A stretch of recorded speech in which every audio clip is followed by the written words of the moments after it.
भाइयों बहनों, 2017 में जब दीपोत्सव का कार्यक्रम प्रारंभ हुआ था,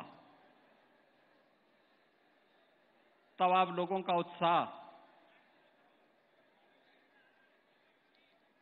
ऐसे लगता था जैसे कि हर व्यक्ति की एक ही तमन्ना है और आपके यहां से एक ही नारा गूंजता था। जब मैं यहां आया था मंच पे उस समय भाषण देने के लिए, भगवान श्री राम के राज्याभिषेक के बाद जब यहां पे मैं स्वागत भाषण के लिए उपस्थित हुआ था, तो आपकी ओर से एक ही आवाज आई थी कि योगी जी एक काम करो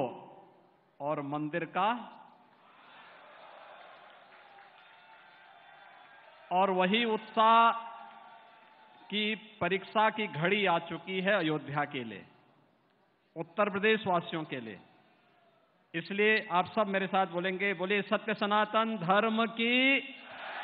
सत्य सनातन धर्म की, सत्य सनातन हिंदू धर्म की, भारत माता की, भारत माता की,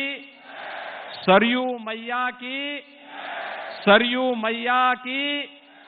जय श्री राम, जय जय श्री राम।